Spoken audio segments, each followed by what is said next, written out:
In the last lessons, we've made the CSS for the body, and we've learned a little bit about floats. Now let's make some CSS for the h1 tag. So we do it the same way we wrote the CSS for the body. We write the element that we want to select, so h1, open the curly brace, and close the curly brace, and let's give it that float property we just learned about. And we'll have it float left. We'll also add on another property, which is a color.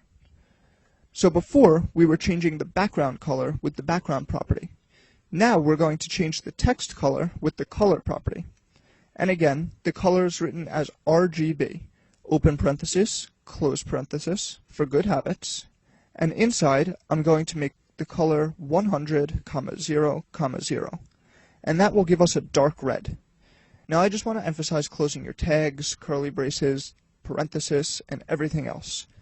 I know when I first started, the person I learned from told me, make sure you always close what you open. And there were times where I forgot. Then when you go to look at the web page, it's completely messed up, and it might take hours to find the problem. I know a lot of other developers who did the same exact thing as me when they started out.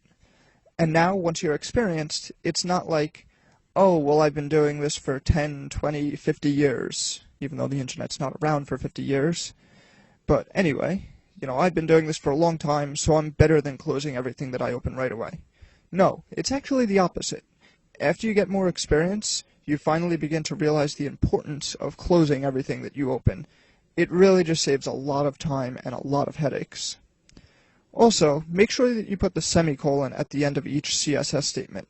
Otherwise, your CSS is going to get very messed up. I'm also going to put one more property here, and it's a margin of 0. Now before we added the margins of auto, which centered the document. This does something a little different. h1 tags, along with every other tag, automatically comes with a margin above and below it. In a lot of cases, the margin looks pretty nice and it works out. In this case, we don't want it. So we're going to reset that margin and make it 0. Now let's save and refresh the browser. And you can see that the h1 and the h2 tag are on the same line. Now this h2 here, this is a little close to the h1. In fact, I would like for the text of the h2 to be centered inside of the body, so it should be somewhere over here. Back in Notepad, we have a problem here.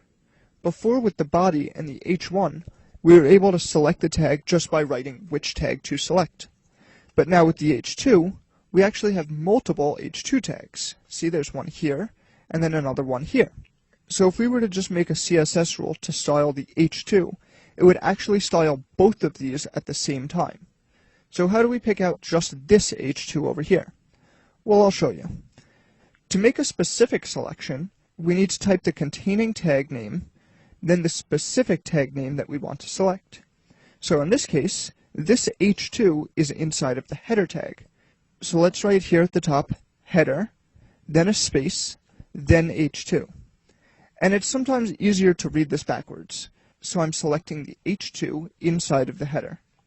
Now I could even write body over here and make it h2 inside of the header inside of the body.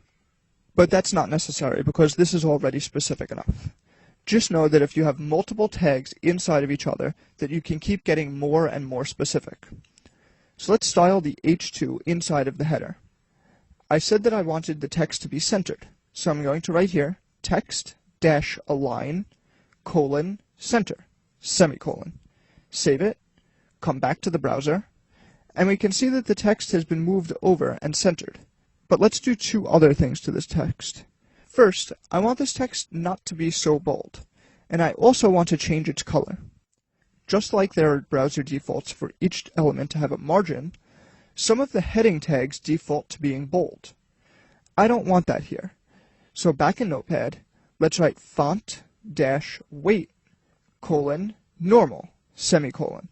Because the h2 defaults to being bold, we need to bring it back to being normal. On the next line, we're going to write color to change the color of the text.